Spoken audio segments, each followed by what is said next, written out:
Hello and welcome. आज के इस वीडियो में हम लोग कवर करेंगे 20 groups of confusing words. 20 groups of confusing words. Last Sunday doctor advised me to take medicine on time, and one of my friend gave me an advice not to step out during lockdown until it is very essential. What do you think?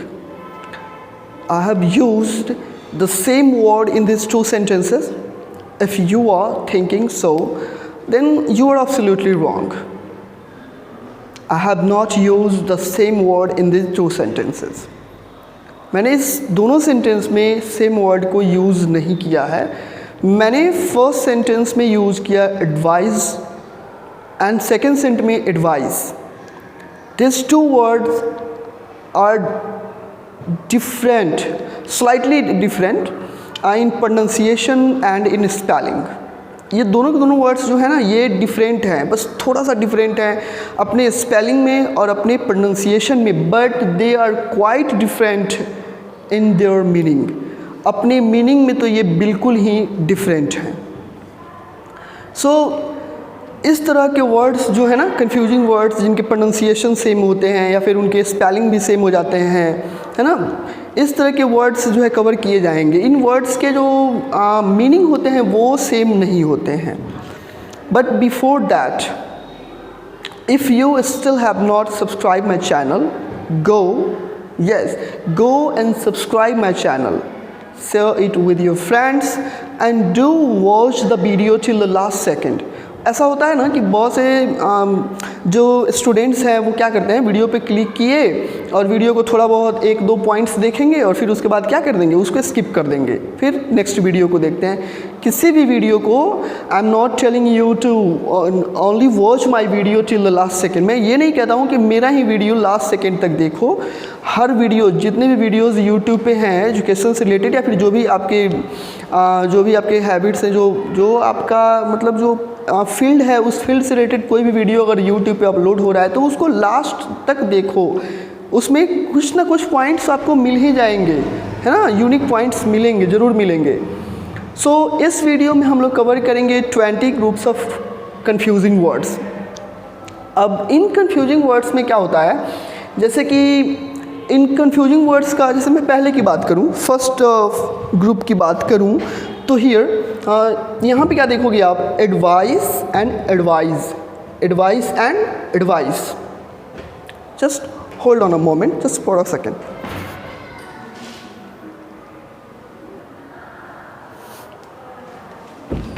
So the first one is advice and advise. इस word को हम लोग देखें, इन दोनों words को, तो सबसे पहले हम लोग फोकस करते हैं इसके प्रोनाउंसिएशन की। प्रोनाउंसिएशन को हम लोग देखेंगे तो इसका जो एंडिंग प्रोनाउंसिएशन है वो, उसमें जो है आपको मिलेगा स साउंड। कौन सा साउंड मिलेगा, स साउंड, और इसमें आपको मिलेगा ज sound. So the pronunciation is advice and this one advise, okay. तो यहाँ पे आपको जो प्रोनाउंसिएशन भी डिफरेंट मिला, but they are slightly different, not exact different. इसमें जो थोड़ा सा आपको डिफरेंस मिलेगा। एंड द स्पेलिंग की बात करें, here you can see yes, इसमें आपको यस मिलेगा एंड हियर सी, आपको यहाँ पे सी मिलेगा। बस इतना का ही इसमें क्या है, फ़र्क है। नेक्स्ट हम लोग देखें इसके यूज़ के रिगार्डिंग, तो ये जो एडवाइस है ये नाउन है। What is this? This is noun and this one is verb. ये क्या है, ये verb है। इसको हम लोग verb की तरह यूज करेंगे और इसको noun की तरह यूज करेंगे। जैसे कि क्या, जैसे मैं इस पे एग्जाम्पल मैंने पहले भी लिया है, इन द बिगनिंग में मैंने क्या किया, इसका एग्जाम्पल लिया, the doctor advised me to take medicine on time. And first वाला का अगर देखें, एडवाइस की बात करें, so he gave me an advice. ये यहाँ पे ये वाला क्या है, ये नाउन है and this one is verb. इसमें हम लोग सेकंड की बात करते हैं। सेकंड की बात करेंगे अगर हम लोग, तो सेकंड में क्या मिलेगा, affect and effect. These two words are also slightly different in pronunciation। देखिए आपको जो है होमोफोन जब पढ़ोगे ना आप लोग, होमोफोन में आपको जो है पता चलेगा कि ये जो है इसका जो एग्जैक्ट फंडा इसका जो है क्या होता है वो आपको पता चलेगा होमोफोन में। होमो का मतलब होता है सेम, फोन का मतलब होता है साउंड। सेम साउंड वाले ये वर्ड्स होते हैं, ये कन्फ्यूज करते हैं, है ना, बस सुनने में जो है आपको क्या करेंगे, कन्फ्यूज करेंगे, स्पेलिंग में भी कन्फ्यूज करेंगे आपको। फिर जब आपका साउंड क्लियर नहीं होगा, जब आपका स्पेलिंग क्लियर नहीं होगा, तो फिर आप इसके यूज़ में भी क्या हो जाओगे, एरर करोगे, कंफ्यूज हो जाओगे। सो सेकंड की बात करें अगर हम लोग, अफेक्ट की बात करें और इफ़ेक्ट की बात करें, तो आपको यहाँ पे जो है अफेक्ट में आपको, इसमें आपको अ साउंड मिलेगा। कौन सा साउंड मिलेगा, अ साउंड। इसमें आपको अ साउंड मिलेगा, और इसमें आपको मिलेगा इफेक्ट, ई साउंड आपको मिलेगा। हमेशा याद रखो कि इसमें आपको मिलेगा अ साउंड बिगनिंग में शुरू में ही आप देखोगे इसमें अ साउंड मिलेगा, और इसमें शुरू में ई साउंड मिलेगा। So this one is affect and this one is effect. Okay, इसके बात करते हैं, इसके बाद पार्ट्स ऑफ स्पीच का ये कौन सा पार्ट है ये देखते हैं हम लोग। तो ये जो है आपका वर्ब है, ये क्या है, भर्ब आप लोग कहते हो, भर्ब, ये वर्ब नहीं होता है, ये वर्ब होता है। सो ये वर्ब है, और फिर ये क्या है, नाउन है ना, ये नाउन और ये क्या है, वर्ब है। तो देखते हैं हम लोग, जैसे कि बात करें इसके यूज़ के, सेंटेंस में इसका यूज अगर हम लोग करके देखें अफेक्ट को, तो फिर कह सकते हैं हम लोग liquor can affect your health, है ना, liquor can affect your health.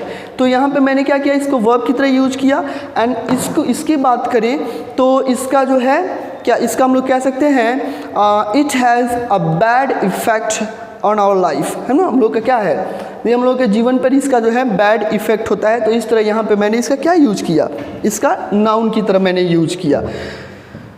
अब इसके मीनिंग की बात करिए अगर हम लोग, तो अफेक्ट का मतलब होता है एक्ट फिजिकली ऑन, किसी भी चीज़ पे अगर किसी का असर हो ना फिजिकली, तो फिर उसमें हम लोग अफेक्ट का यूज करेंगे। एंड इफेक्ट की बात करें, then effect means a phenomenon caused by some previous phenomenon, मतलब एक घटना जो पहले से किसी दूसरे घटना के थ्रू हुआ हो, द्वारा हुआ हो, तो हम लोग उस सेंस में जो है उस वहाँ पे हम लोग इफेक्ट का यूज करेंगे। याद रहा। नेक्स्ट पॉइंट की अगर हम लोग बात करें, बियर एंड बेयर, इसमें आपको क्या मिलेगा, जो बियर है, बियर का इसमें भी थोड़ा सा आपको जो है, इसमें प्रोनाउंसिएशन में आपको इसमें भी स्लाइटली डिफरेंट होगा इसका जो प्रोनाउंसिएशन है। जैसे इसमें आपको ई वाला साउंड मिलेगा, beer, okay, and here bear, और इसमें क्या मिलेगा आपको, इसमें मिलेगा बेयर, है ना, सो बेयर, इसमें ये वाला साउंड मिलेगा, है ना, ए वाला। अब देखो एक बात और मैं आपको बता दूं, जो आ है ना, आर लेटर है, आर लेटर के बाद अगर कोई कॉन्सोनेंट, है ना, कॉन्सोनेंट लेटर अगर आए, देन आर गोज साइलेंट, तो ये साइलेंट हो जाता है। हमेशा याद रखो, आर के बाद अगर कोई कॉन्सोनेंट लेटर आए, देन इट गोज साइलेंट। अगर इसके बाद अगर कोई वाउल लेटर आ जाए, इसके बाद क्या आ जाए, कोई वाउल लेटर आ जाए, तो फिर ये क्या हो जाता है, इसको प्रोनाउंसिएट किया जाता है। फॉर एग्जांपल मैं बताऊं आपको, RIVER, ओके, इसमें लास्ट वाला नहीं आ रहा है ना, यहाँ पर हम लोग दूसरा देखते हैं क्या, पैरागॉन।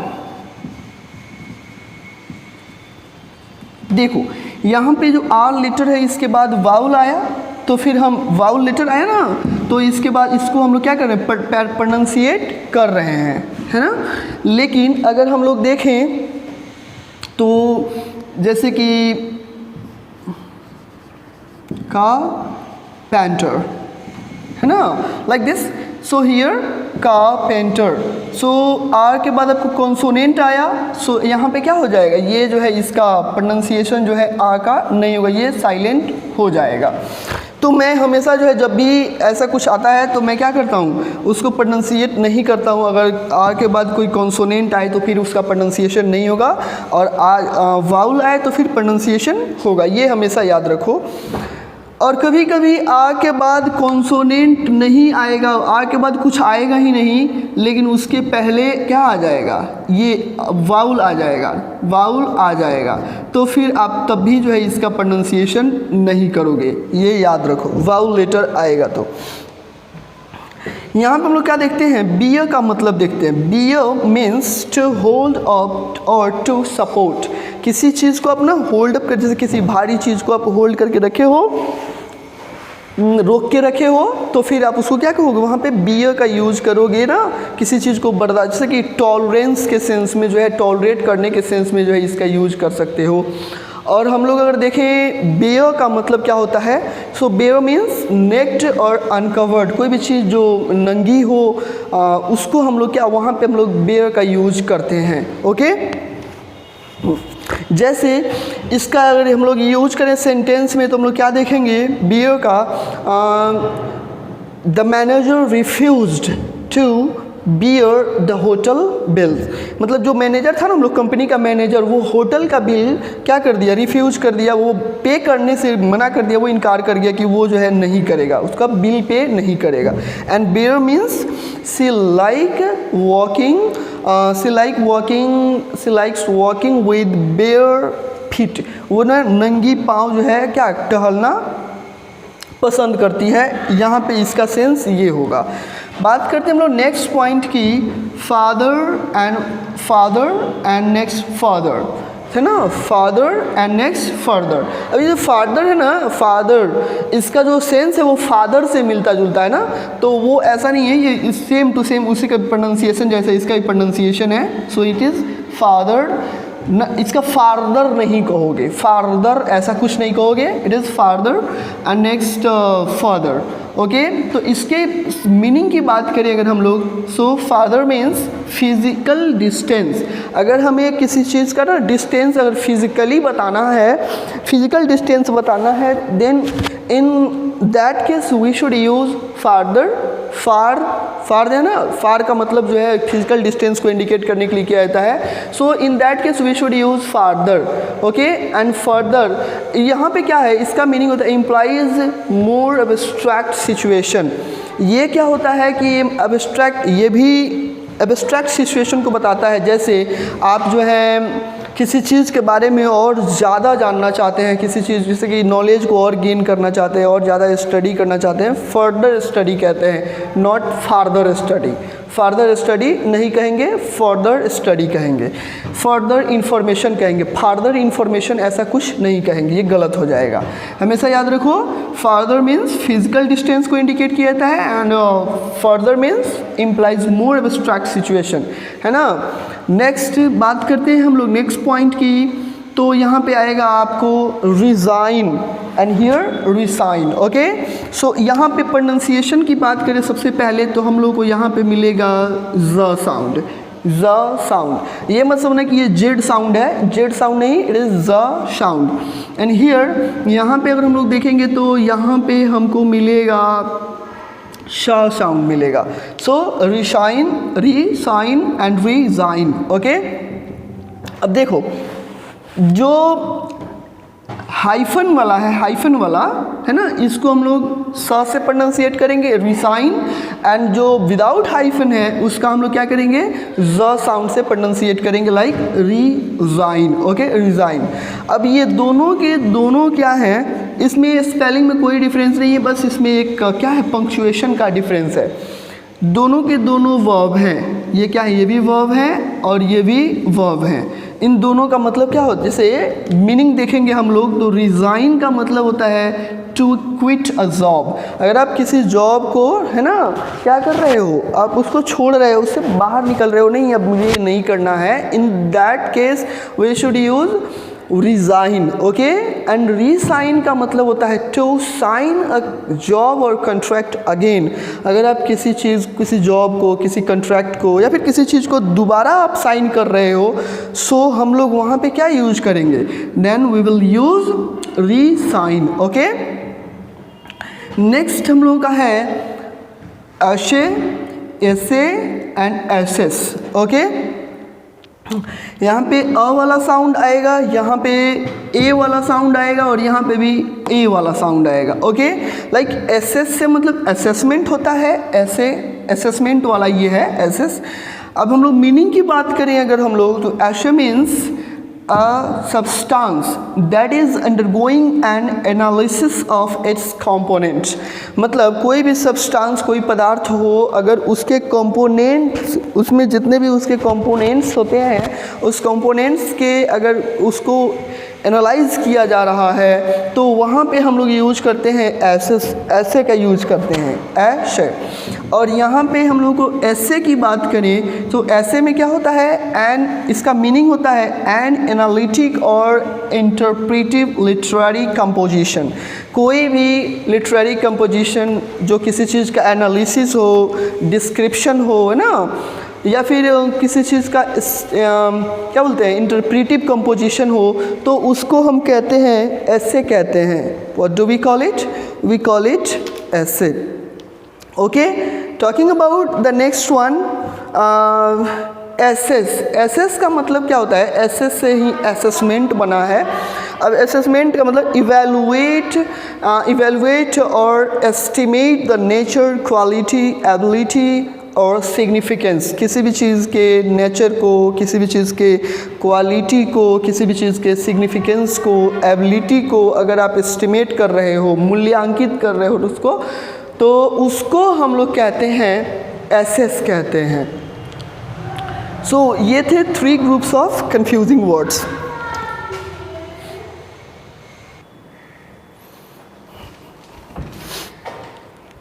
नेक्स्ट हम लोगों का नेक्स्ट ग्रुप है।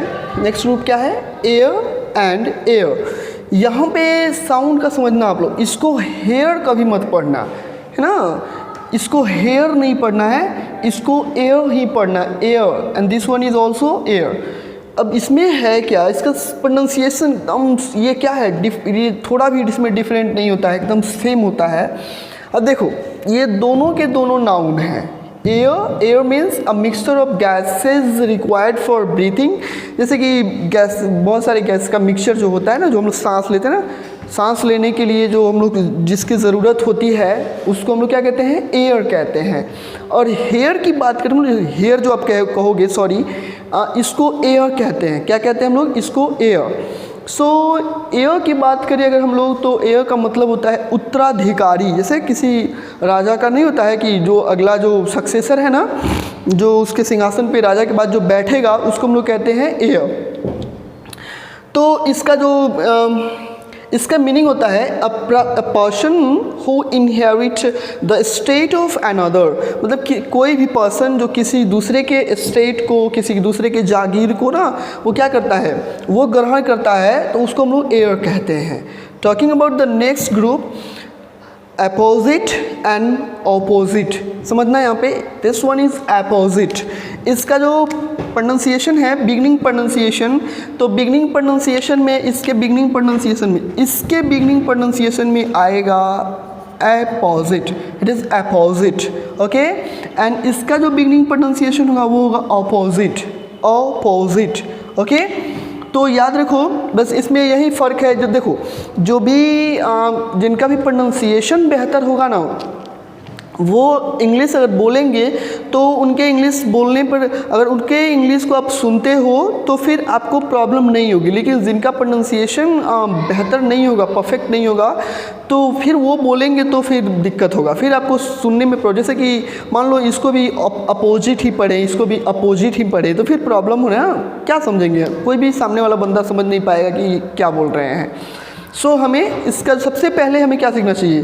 किसी भी इंग्लिश में जो है सबसे ज़्यादा अगर कोई चीज़ मायने रखता है तो वो है प्रोनाउंसिएशन। ओके, अगर इंग्लिश में आपका प्रोनाउंसिएशन अगर बेहतर नहीं है, then you don't know anything.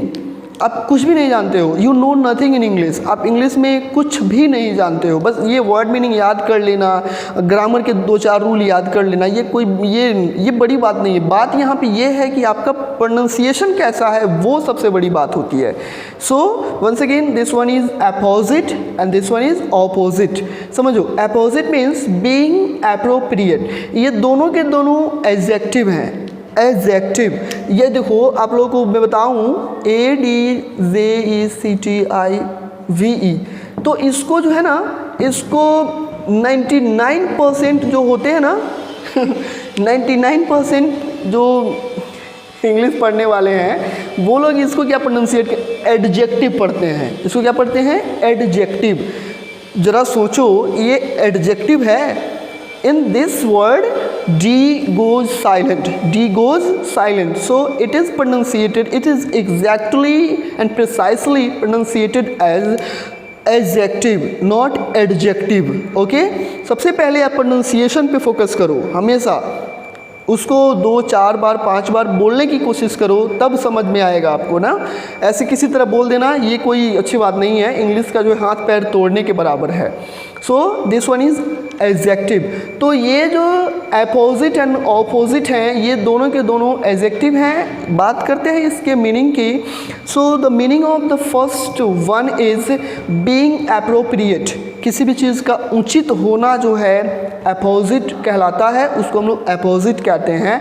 And opposite means being directly across from each other, किसी भी चीज़ का ना एक दूसरे से बिल्कुल ही उल्टा होना जो है क्या होता है, ऑपोजिट होता है। कोई भी चीज़ एकदम ये जो ना फर्स्ट वाला है किसी दूसरे में है, उसका बिल्कुल उल्टा जो है दूसरा वाला है, that is called opposite. Okay, and here accent and ascent. अब यहाँ पे मैं एक बात आपको फिर बताऊँ, प्रोनाउंसिएशन में गर्मी बहुत ज़्यादा है और मैं फ़ैन को यूज़ नहीं कर सकता क्योंकि जो कैमरा है इस पर थोड़ा प्रॉब्लम होता है और जो बैकग्राउंड जो है ना साउंड वो भी कुछ ज़्यादा बढ़ जाता है, तो इसलिए थोड़ा बहुत गर्मी झेलना पड़ता है। Accent and here accent.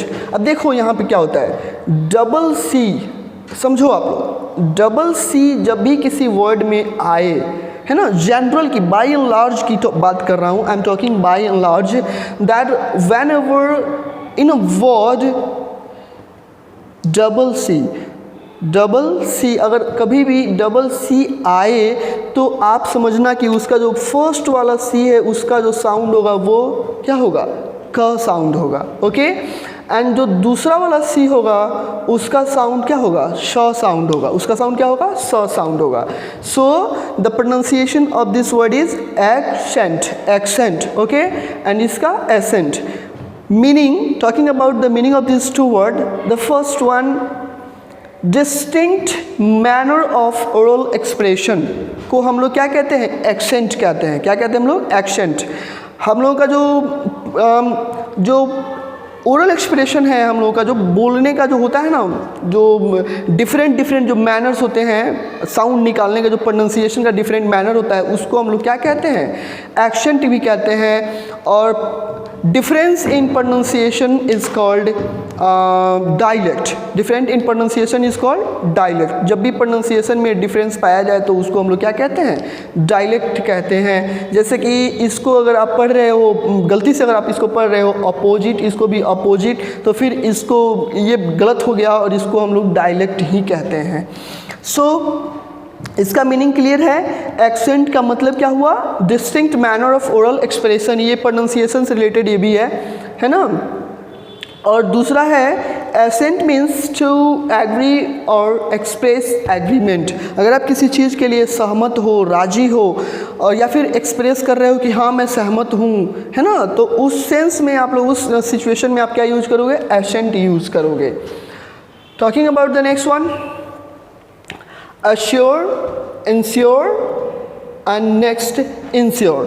Okay, अब समझो इन दोनों का जो प्रोनाउंसिएशन है वो सेम होगा। इन दोनों का प्रोनाउंसिएशन क्या होगा, सेम होगा। एंश्योर और इसका क्या, इंश्योर। ओके, एंड इसका होगा एश्योर। अब समझो, एश्योर का मतलब होता है, देखो इन सब का मतलब ये देखो, ये सब के सब क्या है, वर्ब हैं, सब के सब क्या है, वर्ब हैं। अब इनका मतलब हम लोग देखें तो assure means to tell someone that something will definitely happen और इज़ डेफिनेटली ट्रू। मतलब ये कि अगर आप किसी को जैसे भरोसा दिलाना कि कोई भी चीज़ जो है ना एकदम पूरी तरह से क्या है वो सही है या फिर वो निश्चित हो के ही रहेगा, देन उसको हम लोग कहते हैं अश्योर कहते हैं। और हम लोग बात करते हैं सेकंड का, तो सेकंड का मीनिंग यहाँ पे है इंश्योर मीन्स होता है गारंटी और मेक श्योर ऑफ समथिंग, किसी भी चीज़ की आप गारंटी दे रहे हो, सुनिश्चित कर रहे हो, है ना, तो फिर आप उसको क्या कहते हो, उसको कहोगे आप इंश्योर कहोगे।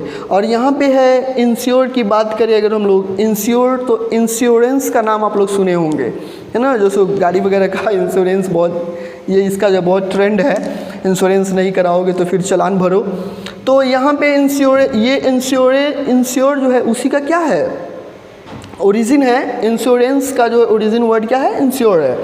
इसका मतलब होता है to take out an insurance policy. आप जो है किसी भी इंश्योरेंस पॉलिसी को आप लेते हो, करवाते हो, तो उसको हम लोग क्या कहते हैं, इंश्योर कहते हैं। ठीक है, एक बार फिर मैं बात करूं प्रोनाउंसिएशन की, तो यहाँ पे इसका जो प्रोनाउंसिएशन क्या होगा, अश्योर, एंड इसका प्रोनाउंसिएशन क्या होगा, इसका प्रोनाउंसिएशन इंश्योर एंड इसका इंश्योर। ओके, नेक्स्ट देखो यहाँ पे समझना, this one is desert, this one is dessert. Okay, so desert means क्या होता है वो समझो। Desert means a hot, dry place often full of sand। कोई भी जगह बहुत ही ज़्यादा गर्म हो और वहाँ पे जो है चारों तरफ बालू ही बालू हो, सैंड हो, सिर्फ और सिर्फ सैंड हो, सो उसको हम लोग कहते हैं डेजर्ट, मतलब रेगिस्तान कहते हैं। एंड बात करते हैं हम लोग डिज़र्ट की, अ स्वीट डिश। आप लोग जो है डेज़र्ट कब मिलेगा, जैसे कि खाना खाने के बाद जो है ना थोड़ा सा मीठा भोजन करना ही जो है ना उसको हम लोग क्या कहते हैं, डेज़र्ट कहते हैं। बात करते हैं अगले की, next breathe and breathe. Okay, breath and breath. अब देखो यहाँ पे क्या है कि इसमें बस आपको स्पेलिंग का जो है ना इसमें फ़र्क मिलेगा, जैसे इसके लास्ट में ई लगा है और इसके लास्ट में कुछ भी नहीं, बस ये विदाउट ई है, तो इसको हम लोग कहते हैं नाउन कहते हैं, और जिसके लास्ट में ई लगा है इसको हम लोग वर्ब कहते हैं। इसको वर्ब की तरह यूज किया जाता है।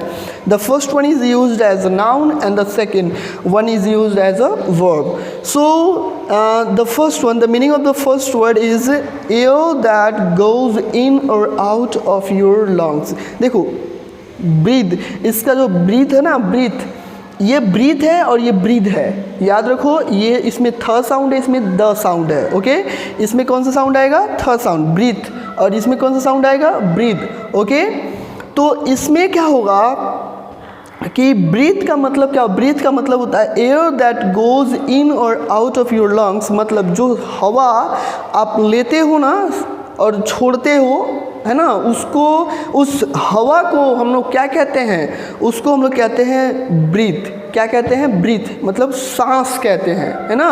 लेकिन सांस लेने की जो प्रोसेस है, जो उसका प्रक्रिया है, उसको हम लोग कहते हैं ब्रीथ।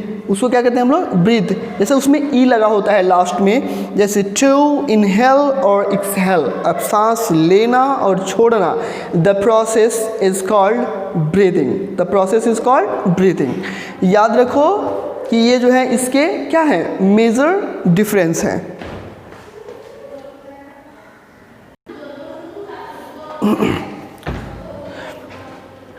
So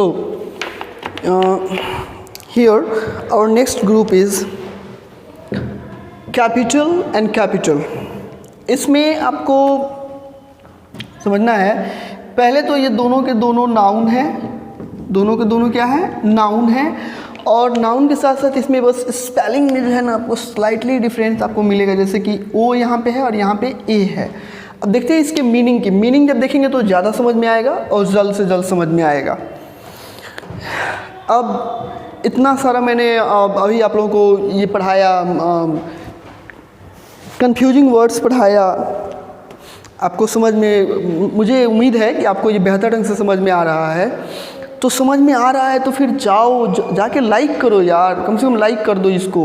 लाइक करोगे तो तभी तो मुझे ये पता चलेगा कि ना कि आप इंटरेस्टेड हो, ये टॉपिक आपको अच्छा लगा, फिर मैं ऐसे और भी वीडियोज़ बनाता रहूँगा आपके लिए। Go and like the video. So capital, capital का मतलब अगर हम लोग देखें an upper case, it has several meaning. Capital का जो है ना CAPITAL, जो फर्स्ट वाला कैपिटल है, इसका जो मीनिंग है वो सेवरल होता है, जैसे कि अलग अलग होते हैं। जैसे कि एन अपर केस लेटर, जो इंग्लिश के जो अल्फ़ाबेट्स होते हैं 26 अल्फ़ाबेट्स, इनका जो कैपिटल होता है ना, जो अपर केस लेटर होता है, उसको भी हम लोग कैपिटल ही कहते हैं। फिर हम लोग देखते हैं क्या, मनी, मनी को भी हम लोग क्या कहते हैं, कैपिटल ही कहते हैं। और a city where a seat of government is located, कोई भी शहर जहाँ पे गवर्नमेंट का जो है ना एक सीट, जो है ना जहाँ पे सरकार का जो एक ग्रुप, एक सभा जो है ना बैठता है वहाँ पे, उसको हम लोग क्या कहते हैं, कैपिटल कहते हैं। Talking about the second capitol, इसका मतलब होता है the building where a legislature meets, मतलब एक लेजिस्लेचर जो होता है ना जहाँ पे मिलते हैं, उस बिल्डिंग को, उस घर को, है ना, उस घर को हम लोग क्या कहते हैं, उस बिल्डिंग को हम लोग कहते हैं कैपिटल कहते हैं। Talking about the next group, immigrate and emigrate and the next one is immigrate. समझो एमिग्रेट और इमिग्रेट में फ़र्क क्या है। देखो मैं इसको थोड़ा सा एक पिक्चर बना के समझा रहा हूँ। मान लो ये कंट्री है, देखो, सो इमिग्रेट का मतलब मीनिंग देखेंगे हम लोग, to move away from a city और कंट्री टू लिव समवेयर। मान लो ये कंट्री है और इस कंट्री से आप कहाँ जा रहे हो, या फिर ये एक सिटी है या कंट्री जो भी है, इससे आप बाहर जा रहे हो, उसको छोड़ के आप बाहर जा रहे हो कहीं दूसरे जगह रहने के लिए। तो इसको छोड़ के आप जा रहे हो, तो यहाँ पे इसमें हम लोग इमिग्रेट का यूज करेंगे। क्या यूज करेंगे, इमिग्रेट का यूज़ करेंगे इस सेंस में, ओके। लेकिन यहाँ पे देखो नेक्स्ट है इमिग्रेट, इसका मतलब क्या होता है, to move into a country from somewhere else. लेकिन मान लो जिस कंट्री में आप कहीं बाहर से आ रहे हो और उसमें रहने के लिए आ रहे हो, तो इस सेंस में हम लोग इमिग्रेट का यूज करते हैं, ओके।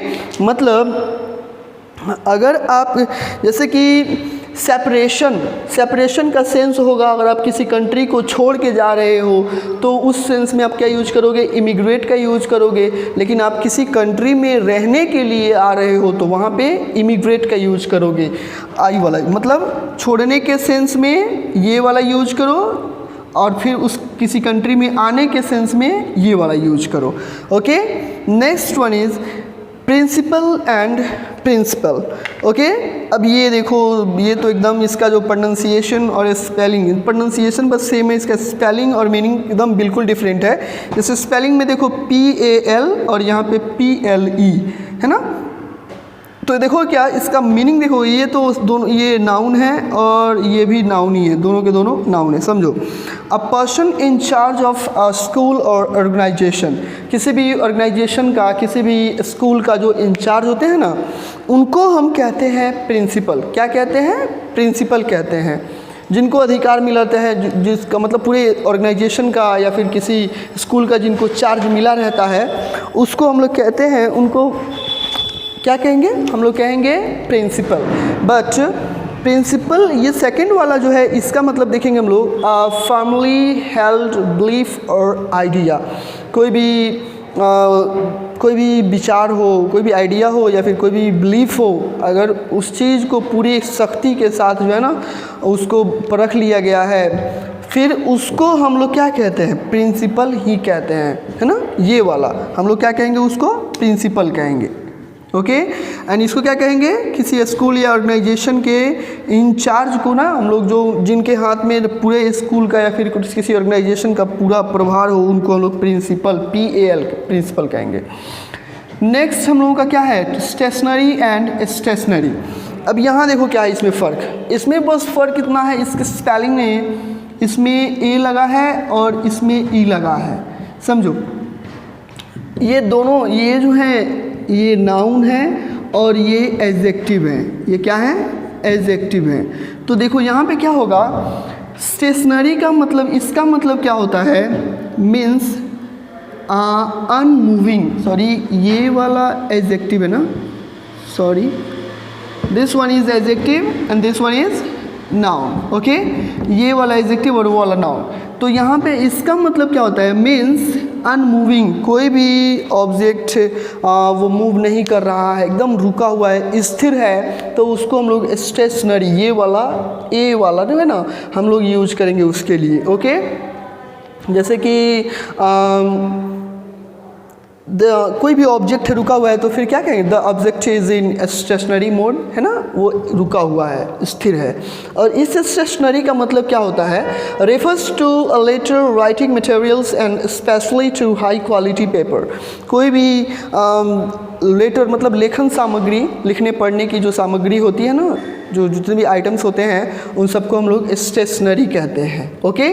नेक्स्ट हम लोग क्या है, पर्सनल एंड पर्सनल, ओके। इसमें क्या है, इसमें अ साउंड है और इसमें ए साउंड है। यहाँ पे याद रखो आप लोग, इसमें अ साउंड है यहाँ पे, पर्सनल, ओके, और यहाँ पर्सनल, ओके, इसमें ए साउंड आएगा, ठीक है। तो अब क्या करते हैं, इसको हम लोग देखते हैं। पर्सनल का मतलब क्या होता है, कंसर्निंग पर्सन्स प्राइवेट लाइफ और पर्सनालिटी, किसी भी व्यक्ति के प्राइवेट लाइफ को या फिर उसके पर्सनालिटी को हम लोग क्या कहते हैं, पर्सनल कहते हैं, okay.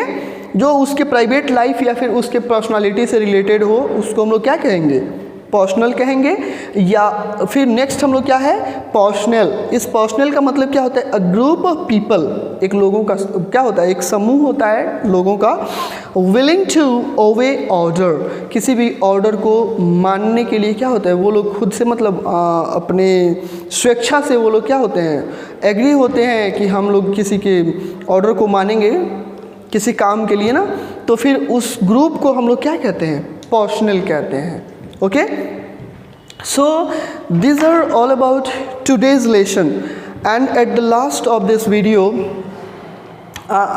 once again I request you all to like the video and do subscribe my channel। इस चैनल को सब्सक्राइब करो and after that share it with your friends, ताकि उनको भी जो है ऐसे नॉलेज उनको भी मिलते रहें। और लास्ट में जो है बेल आइकन को भी क्या करो, बेल आइकन को भी हिट करो, so that you can get the notification of the latest video, okay. For today that's all, you all have a good day.